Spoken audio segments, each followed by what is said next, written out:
الحمد لله وكفى والصلاة والسلام على سيد رسول وخاتم الأنبياء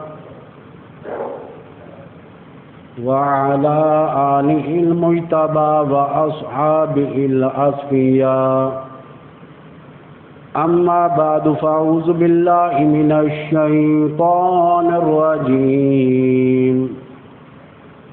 بسم الله الرحمن الرحيم. ربي هب لي من الصالحين.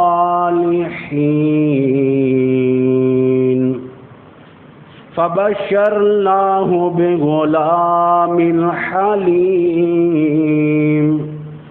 فلما بلغ معه السعي قال يا بني إني أرى في المنام أني أذبحك فانظر ماذا ترى. قال يا أبت افعل ما تؤمر ستجدني إن شاء الله من الصابرين. فلما أسلما وتله للجبين وناديناه أن يا إبراهيم قد صدقت الرؤيا إنا كذلك نجزي المحسنين. إن هذا لهو البلاء المبين. وفديناه بذبح عظيم. وقال النبي صلى الله تعالى عليه وسلم أنا ابن ذبيحين.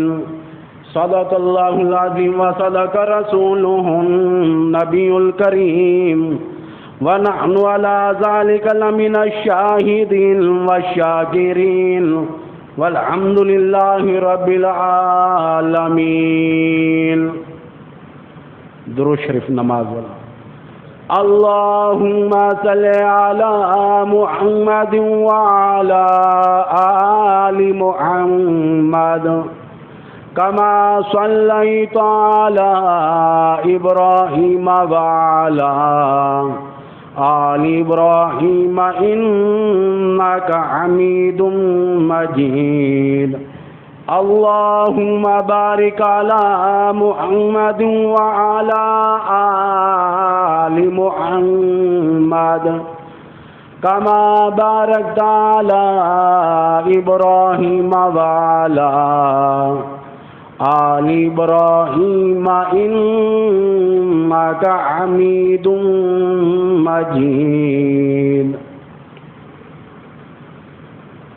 ادھر بولا بیٹا آج میں نے خواب دیکھا ہے.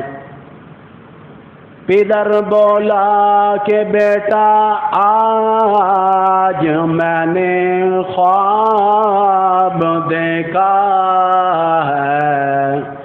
کتاب زندگی کا ایک نرالا باب دیکھا ہے.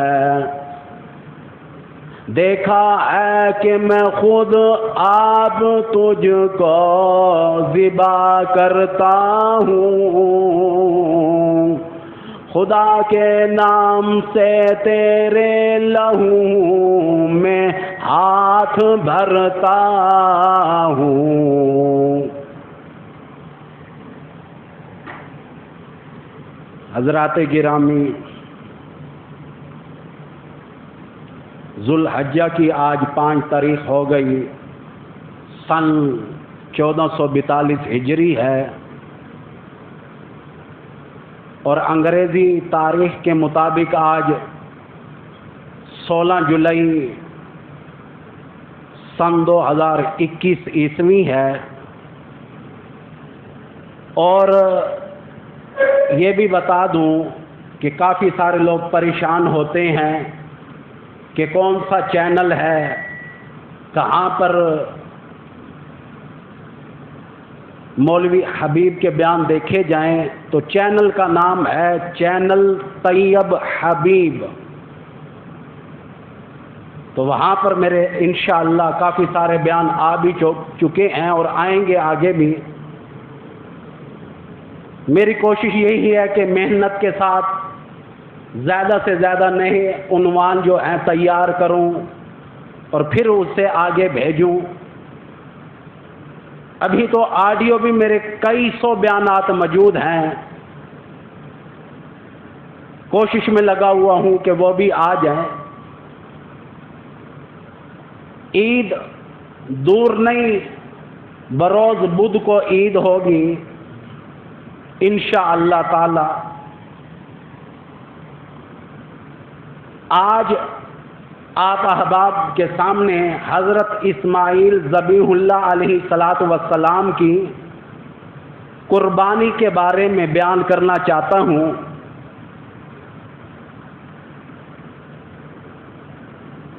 اللہ کے نبی نے دعا کی، ربی حبلی من الصالحین،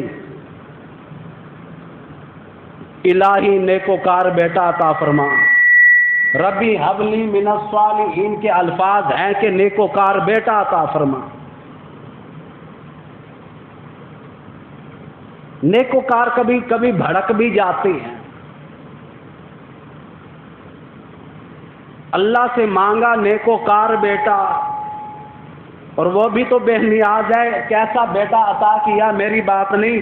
قرآن کہتا ہے فَبَشَّرْنَاهُ بِغُلَامٍ حلیم کے الفاظ ہیں، ہم آپ کو بیٹا حلیم الطبع عطا کریں گے، جو بردبار ہوگا، جو نرم دل والا ہوگا، جو احساس کرنے والا ہوگا۔ حقیقت یہی ہے کہ آج کل اولاد میں بھی احساس ختم ہو گیا۔ اللہ پاک نے بیٹا ایسا عطا کیا جس کے اندر احساس ہے، نرم دل والا ہے۔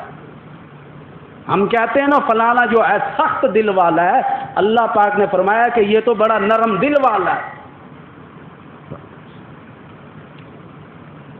پھر اس کے بعد اس خواب کی بات آئی، میری بات نہیں، قرآن ہے۔ فَلَمَّا بَلَغَ مَعَهُ السَّعْيَ قَالَ يَا بُنَيَّ إِنِّي أَرَىٰ فِي الْمَنَامِ، ابراہیم علیہ السلام نے خواب دیکھا، انی اذبحک فانظر ماذا تری، اپنے بیٹے کے گلے پر چھری چلا رہا ہوں۔ حقیقت یہ ہے کہ خواب کی بات ہے، خواب کی بات پر عمل، اگر میں خواب میں دیکھ لوں تو مجھ پر عمل لازم نہیں، آپ پر نہیں، لیکن ہر نبی پر خواب پر بھی عمل کرنا لازم ہوتا ہے۔ حضور کریم صلی اللہ علیہ وسلم نے فرمایا کہ وحی کے 3 درجے ہوتے ہیں، ایک تو وحی قرآن، دوسری وحی وہ کہ نبی موقع کی مناسبت سے جو ارشاد فرما دیں، تیسری وحی وہ ہوا کرتی ہے کہ نبی جو کچھ خواب میں دیکھتا ہے اس پر بھی عمل کر کے دکھاتا ہے۔ حضور کریم صلی اللہ علیہ وسلم نے خواب دیکھا کہ میں بیت اللہ کا طواف کر رہا ہوں۔ صحابہ کو کہا کہ بھائی میں تو بیت اللہ کی تیاری کر چکا ہوں، جا رہا ہوں۔ صحابہ نے کہا کہ نہ جائیں، وہ آپ کے دشمن ہیں، نعوذ باللہ آپ کو نقصان پہنچائیں گے۔ قرآن حکیم میں موجود ہے کہ 1400 صحابہ کرام کی جماعت اکٹھی ہو گئی کہ آقا ہم آپ کے ساتھ چلنے کے لیے تیار ہیں. فرمایا چلو. فرمایا میں نے رات کو خواب میں دیکھا ہے کہ بیت اللہ کا طواف کر رہا ہوں, میں اللہ کا نبی ہوں, نبی کا خواب وہی ہوتا ہے, وہی ہوتی ہے, لہذا میں تو ضرور جاؤں گا.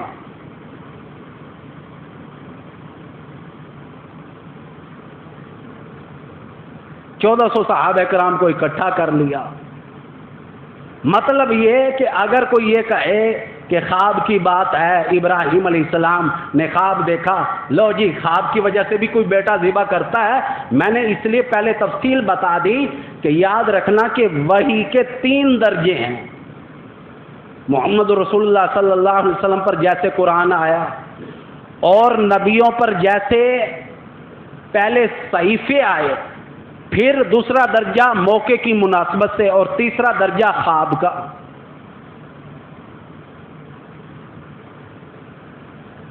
ابراہیم علیہ السلام کے خواب کے بارے میں بتانے والی ذات اور کوئی نہیں, مالک کی کائنات کی ذات ہے. فرمایا فلما بلغ معه السعي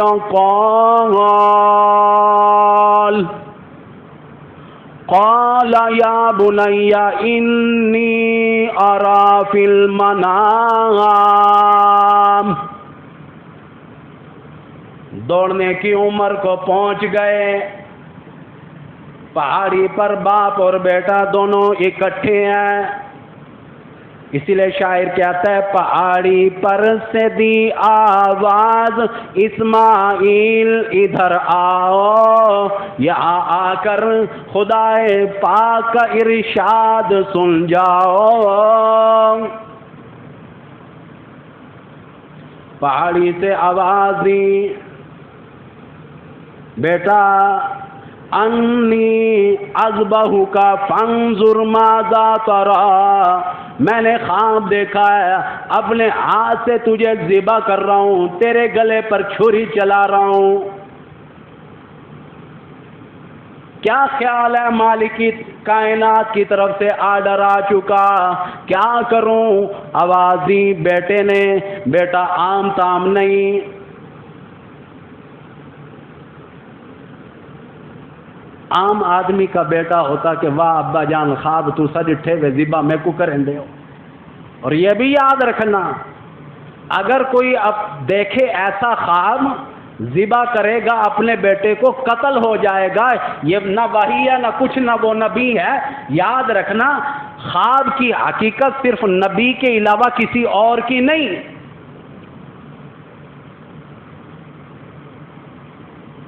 اگر کوئی خواب میں دیکھ لے اپنے بیٹے کو ذبح کرتے ہوئے, چھری نہیں چلا سکتا. اگر کہے کہ ابراہیم علیہ السلام نے دیکھا, میں ابراہیم علیہ السلام کی سنت ادا کرنا چاہتا ہوں, بعضی شریعت کے معاملات ایسے ہوتے یہ سنت ادا بھی نہیں ہوگی, گناہگار ہو جائے گا, ظلم ہو جائے گا کہ اپنے بیٹے کو ذبح کر دیا. وہی بات آ گئی کہ جو اللہ پاک نے بیٹا علیم تبا بردبار بیٹا عطا کیا. قال یا ابت افعل ما تؤمر, اے ابا جان جو آپ کو حکم ملا, مالک کی کائنات کی طرف سے حکم ملا, آپ کر گزرے. آپ کو اجازت ہے.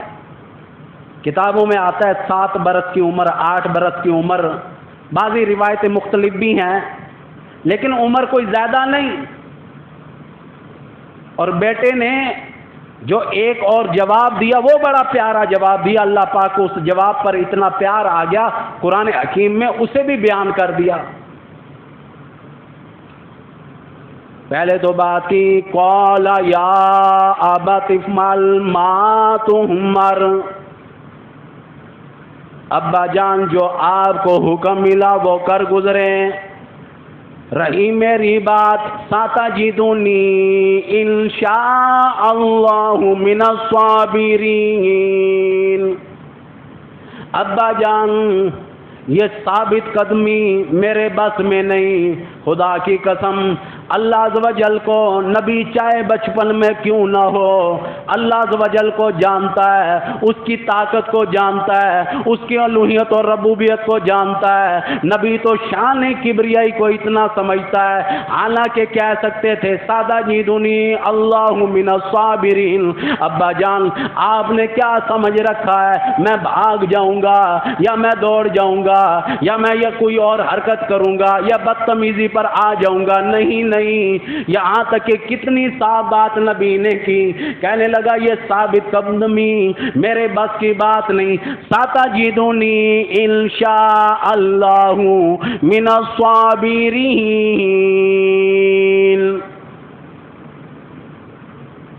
ابا جان اگر آپ نے سمجھ لی میری بات، بڑی پیاری بات کی، ابا جان یہ ثابت قدمی میرے اختیار میں نہیں، میرے بس میں نہیں، انشاءاللہ کے الفاظ استعمال کیے کہ انشاءاللہ اگر اللہ نے چاہا تو آپ مجھے صابرین میں سے پائیں گے، صبر کرنے والوں میں سے پائیں گے انشاءاللہ، اگر اللہ نے چاہا۔ یہ تو بات ہو گئی۔ اللہ اکبر، ہر معاملات میں انشاءاللہ کہنا بھی بڑا لازم ہے۔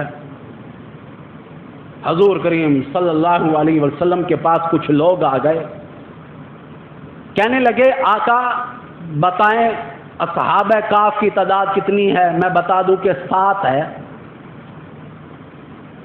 اور ذوالقرنین کون ہے؟ اس کا قرآن میں ذکر ہے، ذوالقرنین بادشاہ گزرا ہے۔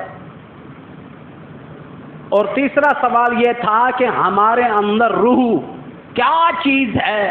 یہ ہاتھ ہے، حرکت کر رہا ہے، ایک ٹائم آئے گا یہ ہاتھ قیامت آ سکتی ہے، ہاتھ حرکت کرنے پر قادر نہیں۔ یہ زبان میری بول رہی ہے، وہ ٹائم دور نہیں کہ ایسی زبان بند ہوگی۔ قیامت کے دن جب میدان حشر آئے گا، اللہ پاک اٹھائے گا، پھر بولنے پر قادر ہوں گا، ورنہ نہیں۔ یہ سارے معاملات ہیں سامنے۔ 3 سوال کیے، حضور کریم صلی اللہ علیہ وسلم نے فرمایا کہ کل آنا، اس کا میں جواب دوں گا۔ سب کہہ دو سبحان اللہ۔ امت کے لیے قرآن بنا کر بھیج دیا، لازم کر دیا۔ یہ یاد رکھنا کہ ہر معاملات میں انشاءاللہ کہنا بڑا لازم ہے، اس کے بغیر ہمارا گزارا نہیں۔ قرآن حکیم اللہ پاک نے بنا کر بھیج دیا، فرمایا بادشاہوں، وزیروں، امیروں، غریبوں، عواموں، حکاموں، بڑوں، چھوٹاؤں، تاجروں، مزدوروں، کوئی بھی ہو، ہر ایک کو کہنا پڑے گا، ہر معاملات میں انشاءاللہ کہنا پڑے گا، اگر میرے اللہ نے چاہا تو یوں ہوگا۔ اور قرآن حکیم کی بات اٹل ہے، شریعت کا پکا فتویٰ آ گیا۔ اب کیا فتویٰ آیا؟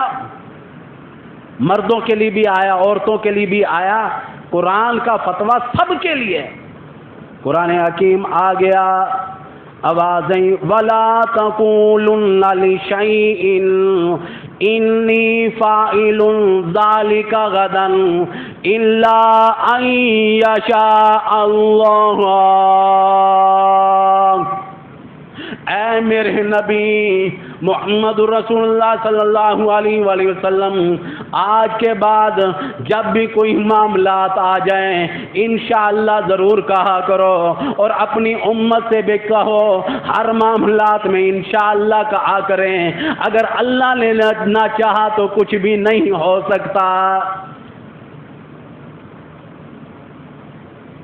یاد رکھنا، یہ پکا فتویٰ سنا رہا ہوں، قرآن حکیم کی بات ہے، کسی اور کی نہیں۔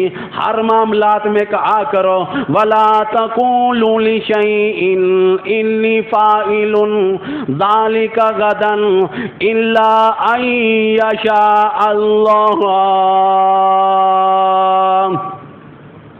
کتنا پیارا آرڈر آ گیا، قرآن آ گیا، مومنوں کے لیے آ گیا، تمام مؤمنین مؤمنات مسلمین مسلمات کے لیے اللہ کا قرآن آ گیا۔ یاد رکھنا ہر معاملات میں انشاءاللہ ضرور کہا کرو۔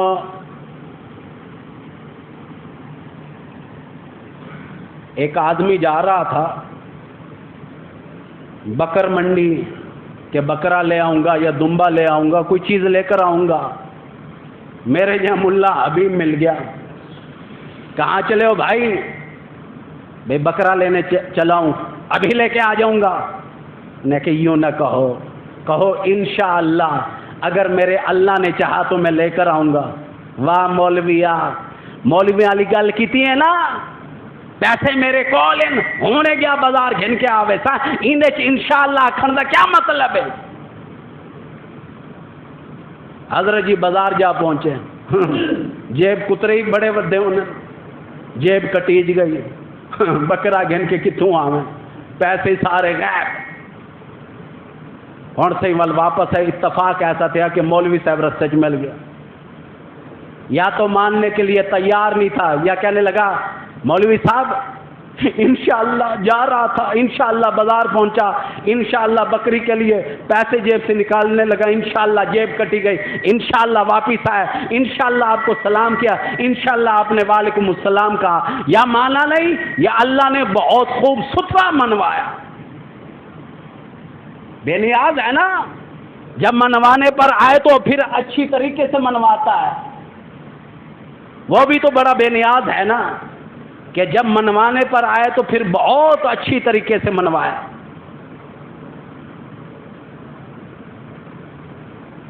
تو لوگوں، ابراہیم علیہ السلام یہاں تک کہ بیٹے کو کہہ دیا اور بیٹے نے بڑا صاف جواب دے دیا۔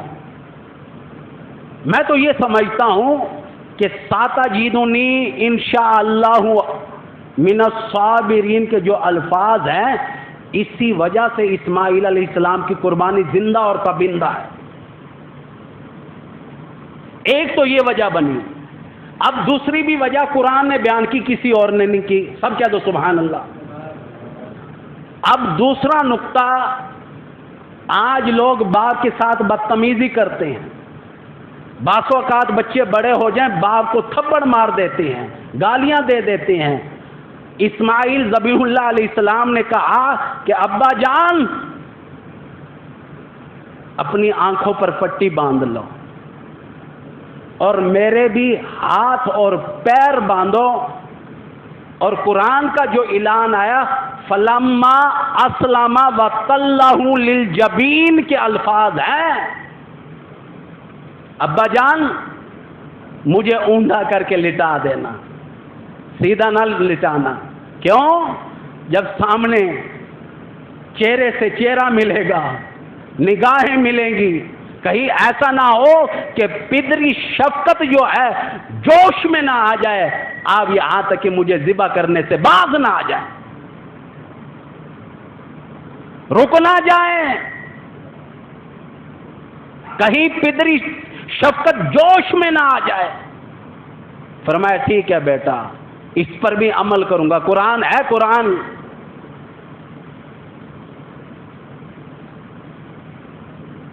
کیا بتاؤں، اوپر بھی نبی ہے نیچے بھی نبی ہے۔ چھری بڑی تیز تھی،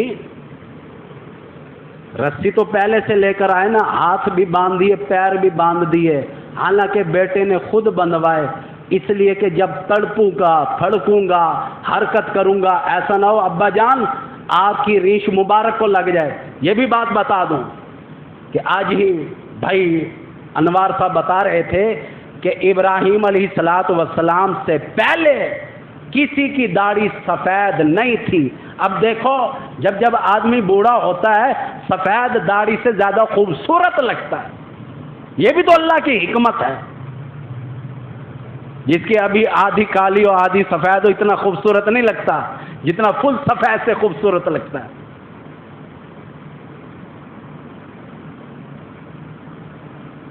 اور بتا رہے تھے کہ حضرت ابراہیم علیہ السلام نے غالباً سب سے پہلے آسا لاٹھی اٹھا کر ممبر پر خطبہ دیا، ایسے کہہ رہے تھے نا.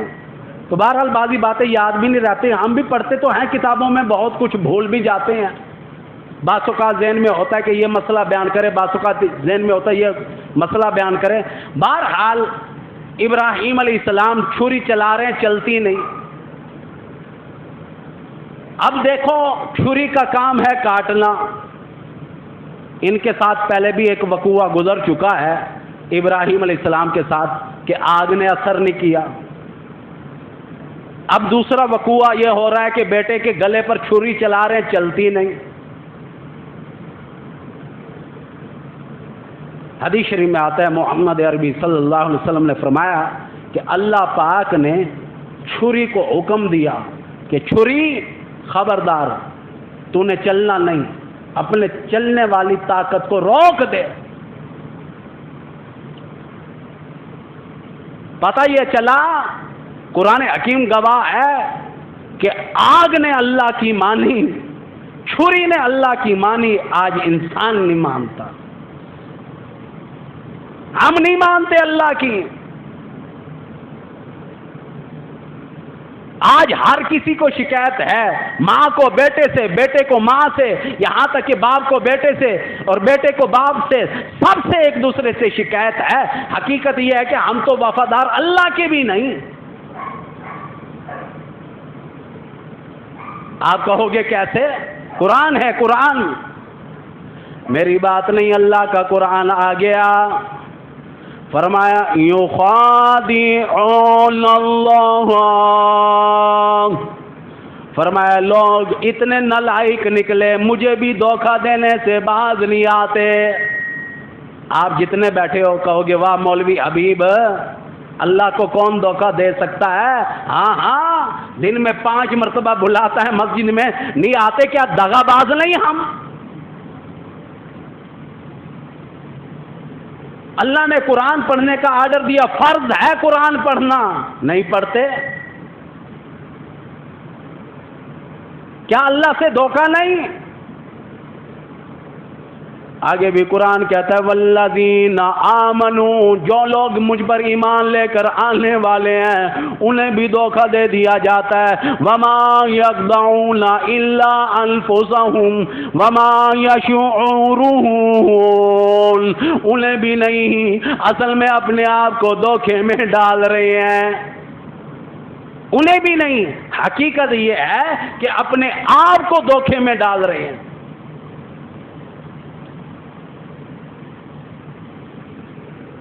اب تصورات کی دنیا میں جاؤ، سوال کرو پروردگار عالم سے، چھری تیرا کام ہے کاٹنا، کیوں نہ کاٹا؟ فرمایا تمہیں معلوم ہونا چاہیے اوپر نبی ہے، چھری چلانے والا نبی، نیچے بھی نبی ہے اسماعیل ذبیح اللہ علیہ السلام، اور اس کے اندر آنے والا آخر الزمان نبی محمد رسول اللہ صلی اللہ علیہ وسلم کی ذات اقدس ہے.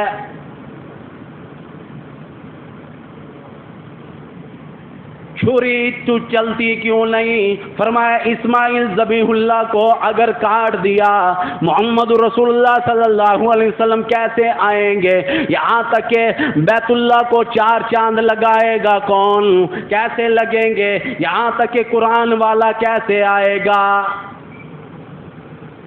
چھری چل گئی ختیجۃ الکبریٰ کو آقا شوہر کہاں سے ملے گا؟ چھری چل گئی یہاں تک کہ اسلام کہاں سے آئے گا؟ امن کہاں سے آئے گا؟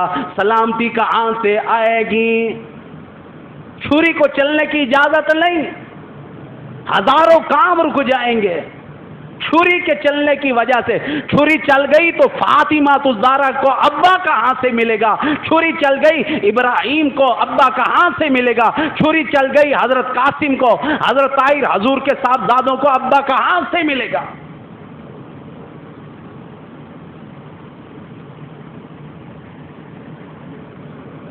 چھری چل گئی تو درود شریف کیسے آئے گا؟ چھری نہیں چلتی، جس کا کام ہے کاٹنا. ابراہیم علیہ السلام غصے میں آ کر کہنے لگے چھری چلتی کیوں نہیں؟ حدیث شریف کے الفاظ ہیں، محمد عربی صلی اللہ علیہ وسلم نے فرمایا کہ اللہ پاک نے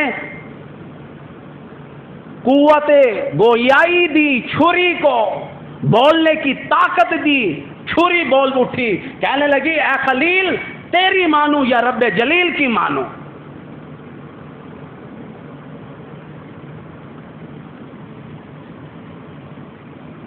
ایک ایک بات میں بڑے نکات نکلتے ہیں۔ میں نے خلیل کا نام لے لیا، آپ نے سن لیا۔ حضرت ابراہیم خلیل اللہ، اللہ کہتا ہے ابراہیم میرا دوست ہے۔ ہمارے یار دوست پارکوں والے، ہمارے یار دوست جواری، ہمارے یار دوست شرابی، ہمارے یار دوست زنائی ہوں گے، ہمارے یار دوست ہمیں برباد کرنے والے ہوں گے۔ ابراہیم علیہ السلام کا کیسا دوست ہوگا جو اللہ خود کہتا ہے میرا دوست ہے۔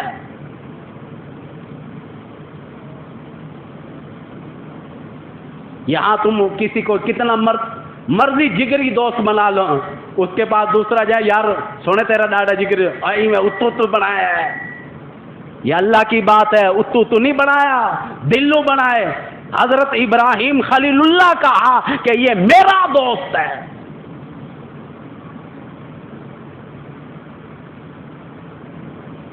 اور ابراہیم خلیل اللہ علیہ السلام نے بھی دوستی کا حق ادا کیا ہے۔ اس نبی پر بڑے بڑے امتحان آئے اور امتحانوں میں یہ نبی کامیاب ہوا۔ بیٹے کو اب ذبح کر رہے ہیں، نہیں ہو رہا، قرآن حکیم میں آ گیا، فرمایا قد صدقت الرؤیا، آپ نے اپنے خواب کو سچ کر دکھایا۔ ونادیناہ ان یا ابراہیم، اے ابراہیم علیہ السلام، آواز دی۔ ان ھذا لہو البلاء المبین کے الفاظ ہیں کہ یہ بہت بڑی آزمائش تھی، آپ آزمائش میں پورے اترے۔ قرآن کہتا ہے وَفَدَيْنَاهُ بِذِبْحٍ عَظِيمٍ، یہ دمبا آیا جنت سے، اس کی قربانی کرو اور گھر لے جاؤ۔ ہاجرہ کو بھی پتا چلے کہ ہم ہیں قبول کرنے والے، گھر لے کر گئے۔ دمبا ذبح جہاں آج بھی حج کے دوران کیا جاتا ہے وہیں کیا، پھر یہاں تک کہ گھر لے کر گئے کہ پتہ چلے ہم ہیں قربانی قبول کرنے والے۔ اب تھوڑے سے مسائل بھی سن لو۔ قربانی یاد رکھنا، سب سے پہلے 5 چیزیں ہونا: سونا، چاندی یا نقد رقم، یا یہاں تک کہ کاروبار میں کتنا پیسہ ہے، اور آگے فالتو چیزیں۔ نیٹ پہ سن رہا تھا، یوٹیوب پہ، یہ بھی یاد رکھنا کہ ٹی وی جو گھر میں لے رکھا ہے نا 40 انچ کا 50 انچ کا، یہ فالتو چیز ہے، فالتو۔ موبائل کو میں نہیں کہوں گا، یہ اب ضرورت بن گئی ہے۔ موبائل فالتو چیز نہیں، ٹی وی فالتو چیز ہے۔ اور جو برتن استعمال میں نہ آ رہے ہوں، دیکھو نا گھر میں 20 سوٹ ہیں، فلانے کا سیٹ پڑا ہوا ہے، فلانے کا ہے، اگر پورے سال میں استعمال بھی نہیں کیا، یہاں تک کہ وہ بھی نصاب قربانی میں لگے گا، نقد پیسے بھی لگیں گے۔ اس میں اختلاف ہے کہ 7.5 تولے سونے کے اوپر کی مالیت ہو، اور بعض کہتے 52.5 تولے چاندی کے۔ بہرحال قربانی کا یہ نصاب بتا دیا سب سے پہلے کہ کاروبار کتنا وسیع ہے۔ اچھا، اب دوسری بات کہ بعض لوگ ڈنڈی مارتے ہیں، یہ حضرت جی قربانی کی تھی ہے، اور صحیح سارے ابا جی نے سالی طرفوں کر کے دی ہے، ابا جی ہکو قربانی کریں دے بہن تے قربانی سارے دی تھی گئی ہے۔ پترا کو علیحدہ کاروبار، یہ سب کچھ ہے، مکان علیحدہ علیحدہ گدی بیٹھے ہیں، حصے گدی بیٹھے ہیں، لیکن جلے قربانی دی واریاں دی ابا جی نے، اس سال ابا جی نے کی دی ہے، اگلے سال میں کرے سچا۔ ہر کسی کی قربانی اپنی ہے، ابا جان نے جو ادا کی ہے اپنی طرف سے۔ اچھا، ایک مسئلہ اور بتا دو، جب مجھ پر قربانی فرض ہوئی تھی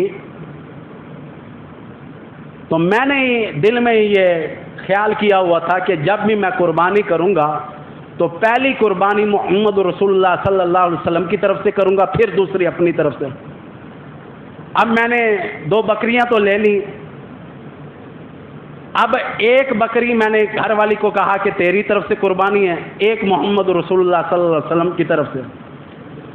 اب مسئلہ یہ سامنے آیا کہ میں نے 2 جانور خریدنے کے بعد بھی ابھی بھی قربانی میری نہیں ہو رہی۔ میں آخر مولوی نے مفتیوں کو سن کے حیران تھا کہ ابھی بھی قربانی نہیں تھی، 2 بکریاں گھنن لال نے کہ نہیں، بیوی کو چھوڑو، ایک اگر تم چاہتے ہو محمد رسول اللہ صلی اللہ علیہ وسلم کی طرف سے وہ ٹھیک ہے، اور دوسری قربانی اپنی طرف سے۔ پھر جا کر میں نے زوجہ سے بات کی، اس نے کہا ٹھیک ہے، میرا نام نہیں آتا تو کیا آ گیا، کیا ہو گیا، آقا کا نام آ رہا ہے، مجھے اسی میں خوشی ہے۔ مان گئی نا بات کہ دوسری قربانی اگر محمد رسول اللہ صلی اللہ علیہ وسلم کا نام آ گیا میں اس میں راضی ہوں۔ جہاں اپنی طرف سے قربانی کرو وہاں حضرت محمد رسول اللہ صلی اللہ علیہ وسلم کی ذات اقدس کی طرف سے بھی کر سکتے ہو، ماں کی طرف سے کرو، باپ کی طرف سے کرو، ادا ہو جائے گی۔ اگر باپ حیات ہے، استطاعت والا ہے، اس کی طرف سے قربانی وہ خود ہی کرے گا، حیات ہے، استطاعت والا ہے، مالدار ہے، تو پھر آپ کو کرنے کی ضرورت نہیں۔ ہاں ابا جان انتقال کر گئے، جزا تقسیم ہو گئی، اب فرط محبت میں آ کر آپ باپ کی طرف سے، ماں کی طرف سے، نانا نانی، دادا دادی کی طرف سے بھی قربانی ہو سکتی ہے، اور کرو، ثواب ہے۔ جوئے کے پیسے سے قربانی نہیں ہوتی۔ کئی لوگ، افسر لوگ، یہاں تک کہ پیسہ کس طریقے سے، وکیل احباب لوگ آ جاتے ہیں کہ ہمارے کیس کا کیا بنا، وہ ہو جائے گا، 2 بکرے تو بھیجو اس سال، 2 بکرے منگوا لیے، قربانی ہو رہی ہے۔ اب بتاؤ، رشوت کے پیسے سے قربانی نہیں ہوتی۔ اور یہ بھی یاد رکھنا کہ گائے کے 7 حصے ہیں، یہ لازم نہیں کہ 7 حصے پورے نہیں ہو رہے۔ مثال کے طور پر 6 حصے ہو گئے، 1 حصہ نہیں ہو رہا تو قربانی ہو جائے گی۔ وہی یہاں تک کہ 6 آدمی اس گوشت کو برابر تقسیم کر کے حصہ لے سکتے ہیں، وہ جائز ہے۔ اچھا، بعض اوقات گائے خریدی، حصے کل ٹوٹل 2 ہیں، وہ کہتا ہے کہ 3.5 میرے ہو گئے، 3.5 تیرے ہو گئے، 7 حصے یوں ہو جائیں گے۔ نہیں، اب 2 حصے ہوں گے، یعنی کہ جتنا گوشت ہوا پیسے 2 جانوں نے آدھو آدھ ملائے ہیں، لہذا قربانی اس کی طرف سے بھی ہو جائے گی، اس کی طرف سے بھی ہو جائے گی۔ چھری کو ہاتھ لگانا، اپنے ہاتھ سے ذبح کرنا نبی کی سنت بھی ہے۔ امام الانبیاء حضرت محمد رسول اللہ صلی اللہ علیہ وسلم جب قربانی کا جانور آپ جس مصلی پر عید الاضحیٰ کی نماز پڑھاتے وہاں پر لے کر آتے اور فوراً ہی آپ خود اپنے ہاتھ سے ذبح کرتے، کیونکہ حضور کریم صلی اللہ علیہ وسلم عید الاضحیٰ کی نماز پنڈال میں، میدان میں، کھلی جگہ پر پڑھاتے تھے تو فوراً آپ ذبح کرتے تھے۔ اور ایک سال مسئلہ ایسا بھی آیا، حضور صلی اللہ علیہ وسلم نے نماز عید کی پڑھائی، سرکار کے پاس ابھی جانور نہیں پہنچا، کوئی وجہ بن گئی، اتنی تو تفصیل کتابوں میں نہیں ہوتی، بہرحال آپ کے پاس جانور نہیں آیا تو صحابہ نے قربانی کر لی۔ حضور نے ابھی تک نہیں کی تھی، صحابہ نے کر لی، تو حضور کریم صلی اللہ علیہ وسلم کو پتہ چلا کہ میں نے نہیں کی، صحابہ نے کر لی ہے۔ امام الانبیاء نے فتویٰ جاری کر دیا، فرمایا کہ جو بھی اگر مجھ سے پہلے جنہوں نے قربانی کی ہے ان کی قربانی نہیں ہوئی، بس گھر والوں کو گوشت انہوں نے مہیا کیا ہے، ہاں اگر جو قربانی کرنا چاہے پہلے میں قربانی کروں گا پھر کرو گے تمہاری ہوگی۔ کیا خیال ہے؟ میرے یہاں ملا ابھی بھی ہوگا اور بات صحیح، راون لو اگے ایڈی مہنگی بکری ہے، گدی ہے، کھائی بھی کوئی نہیں قربانی، بال بھائی گھیلا وہاں۔ وہ حضور کے غلام تھے، عاشق رسول تھے، بھاگے ہیں، دوڑے ہیں، مہنگا جانور خریدنا پڑ گیا تو خرید کر دوبارہ قربانی کی ہے، اور حضور خوش ہوئے، فرمایا ہاں ہاں یہ بھی اللہ کی طرف سے تم پر امتحان تھا، تم امتحان میں کامیاب ہو گئے۔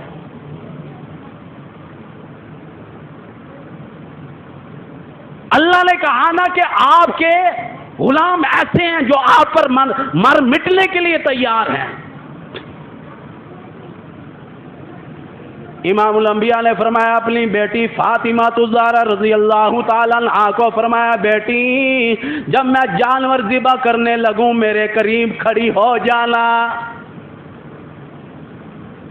قریب کھڑی ہو گئی اور جو الفاظ کہے کہ آپ لوگ پڑھتے بھی نہیں یاد بھی نہیں, فرمایا بیٹی کو, فرمایا بیٹی فاطمہ یہ الفاظ قرآن کے پڑھنا.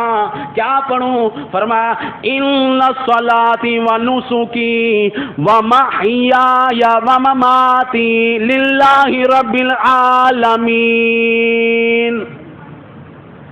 لا شریک لا وبذالک امرت وانا اول المسلمین. آرڈر دیا, فرمایا بیٹی یہ پڑھو.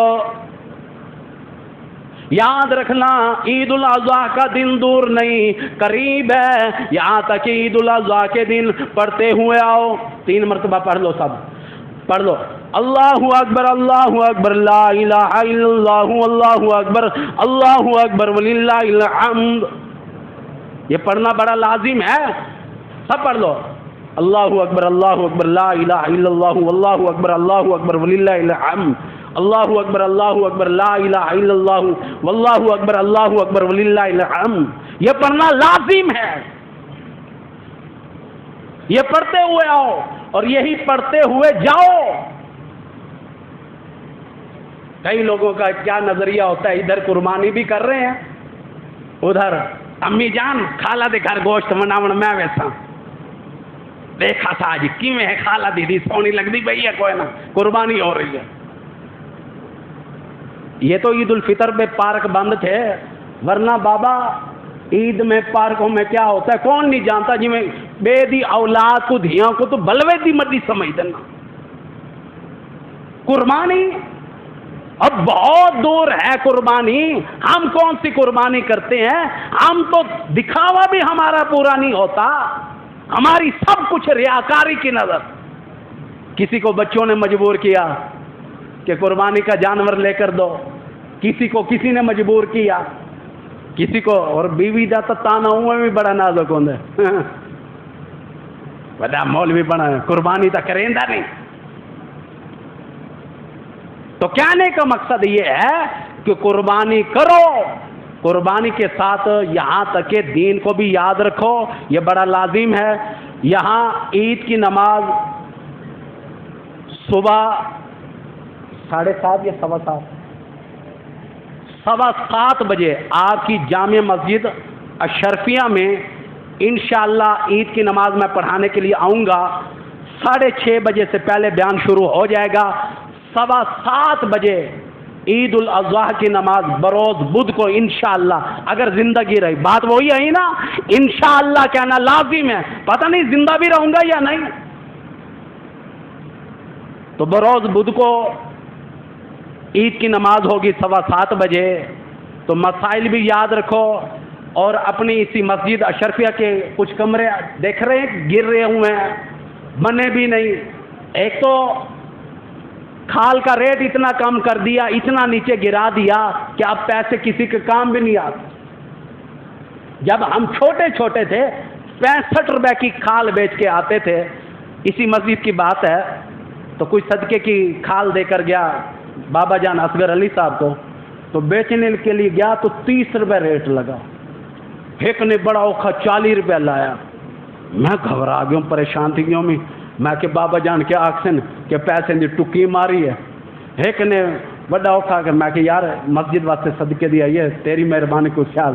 انہیں کہ لالا یہ ریٹ تو 50 روپے تو اتنے کوئی نہیں, 80 روپے دے ساں. 80 روپے انہیں آکے میں کہ یار تیری مہربانی 100 روپے دے چھوڑ. انہیں کہ چل ول مسجد میری طرفوں مسجد واسطے چندہ تھی گیا ایک 100 روپے گن. اتنا بابا جان کو آ کے جڑے 100 روپے دیتا, بابا جان نے آکے کتنا بیچا ہے, وہ تو 50 تو ہوتے دی وکدی نہیں, تو 100 دی بیچا ہے. اب تو بابا کھال کا ریٹ بھی نہیں لگتا. یہ بھی یاد رکھنا, کھال گھر میں رکھنا جائز نہیں. امام کو تنخواہ اس کے پیسے بٹور کر دینا جائز نہیں. حال کے پیسے والدہ کو، والد کو، نانا نانی، دادا دادی کو نہیں دی جا سکتے، بہن کو بھائی اگر غریب ہے دے سکتے ہو۔ حال کے پیسوں کا بھی خاص خیال کرنا، یہ لے کر، اور جو کھلے ملے، حدیث شریف میں اتنی سختی بیان کی گئی کہ اگر 100 روپے کھلا ملا ہے، یہاں تک کہ آپ کو پیسوں کی کھلوں کی ضرورت پڑ گئی، فرمایا کہ پیسے وہی دو، یہ نہیں کہ کھلے رکھ کے 100 والا بندہ ہوا دے دیا، جائز نہیں، شریعت میں پابندی ہے۔ تو اسی طرح خیال کرو، اسی مسجد کا بھی خیال کرو، بہن بھائیوں کا خیال کرو، اور عید الاضحیٰ دور نہیں، گھر پر اگر بوڑھا شخص آئے، بوڑھی اماں آئے، تھر تھر کانپ رہی ہے، آدھا گوشت تیار ہے، دروازہ پھا کر کے بند کرے، نہیں ہے جی حالی دیر ہے۔ کیا سناؤں حدیث کے الفاظ، کیا سناؤں سرکار کا فرمان۔ حضور کریم صلی اللہ علیہ وسلم نے فرمایا، اللہ پاک فرماتے ہیں میں چل کے آیا تھا، میری رحمت چل کے آئی تھی، اور تو نے مجھے دھکے دے کر باہر نکال دیا۔ بوڑھے آدمی کے ساتھ یوں سلوک کرنا جائز نہیں۔ گوشت ابھی جانور نہیں کاٹا، بابا جان ابھی نہیں کاٹا، بابا جان ٹھہرے، اندر سے بوتل لے کر آ جاؤ، پلا دو، 10-20 روپے دے دو، بابا جان آپ گھر بتا دے، یہاں قریب سے آئے ہیں تو میں پہنچا دوں گا۔ ہاں ثواب کمانا ہے تو یہ، اس لیے اللہ پاک نے 3 حصے رکھے، پہلا حصہ اپنا، دوسرا حصہ یہاں تک کہ عزیز و اقارب کے لیے، اور تیسرا حصہ یہاں تک کہ مسکینوں کے لیے، غریبوں کے لیے، فقہا کے لیے کہا گیا۔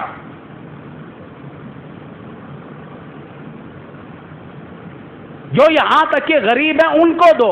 اچھا ایک بات اور بھی مسئلہ بتا دوں کہ جو لوگ یہاں تک کہ قربانی تو کی، کثیر العیال ہے، نواسے نواسیاں، پوتے پوتیاں، گھر میں زیادہ افراد ہے، اب اس پر حدیث سن لو، ذمہ داری سے مسئلہ بیان کروں گا، جا کر مفتیوں سے، مدرسوں سے پوچھ لینا، یہاں تک کہ وہ سارا گوشت گھر رکھنا چاہے تو گناہ نہیں ہے،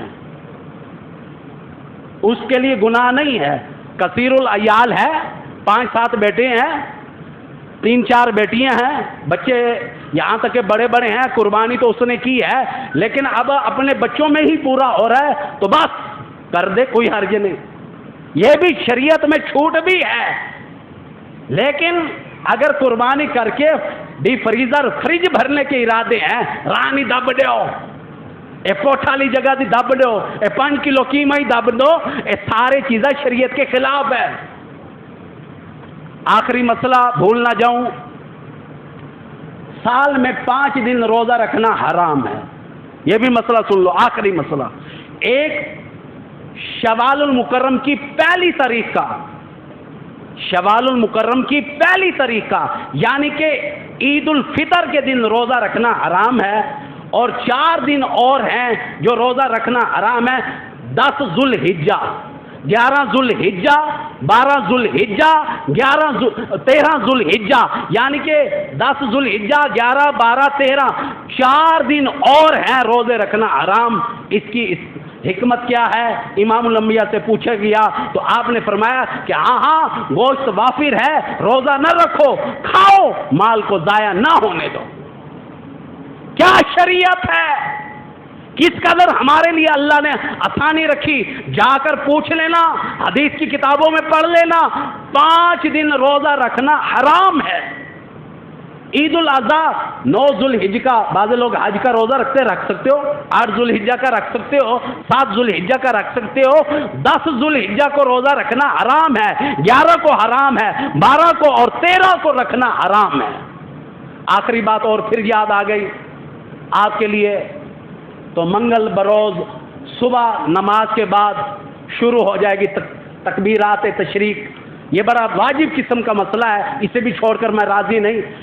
یہاں تک کہ ذوالحجہ کی 9 تاریخ کی صبح سے لے کر 13 تاریخ کی عصر تک مردوں پر، عورتوں پر، بچوں پر، بڑوں پر، سب پر پڑھنا لازم ہے۔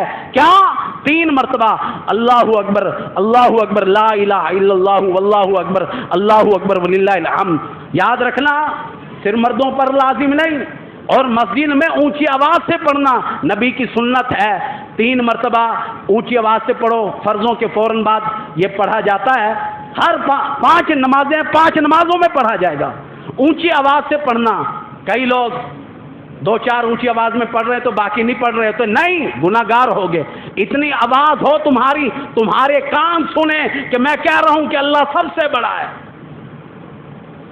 اور عورت کو بھی ہے پڑھنا تو لازم ہے، لیکن اللہ پاک نے فرمایا دل میں پڑھ. عورت کو آواز اتنی بھی نکالنے کی اجازت نہیں، یہاں تک کہ اس کے کان سنیں، چاہے لڑنے کے لیے کوٹھے پر چڑھ جائے، لڑنے کے لیے کوٹھے پر چڑھ جائے، لیکن اللہ پاک فرماتے ہیں میرا نام بھی آہستہ لے، تیری آواز پر کوئی فریفتہ نہ ہو جائے. حضور کی ایک گھر والی گھر میں قرآن پڑھ رہی تھی، قرآن، حضور کی بیوی، ہماری تمہاری ماں.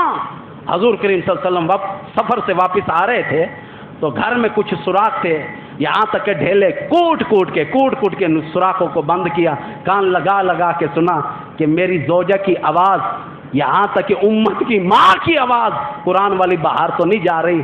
اس قدر احتیاط کی بھی ضرورت ہے. تو انشاءاللہ عید کے دن بھی کافی مسائل بتاؤں گا. اب ٹائم بھی کافی اوپر ہو گیا ہے. اگر کسی بھائی نے اگر کوئی مسئلہ اگر اب پوچھنا ہو تو نماز کے بعد پوچھ سکتے ہیں. تو انشاءاللہ اگر مجھے معلوم ہوگا تو بتاؤں گا، مسئلہ بتاؤں گا، اگر نہیں معلوم تو انکار کر دوں گا. وما علینا الا البلاغ المبین.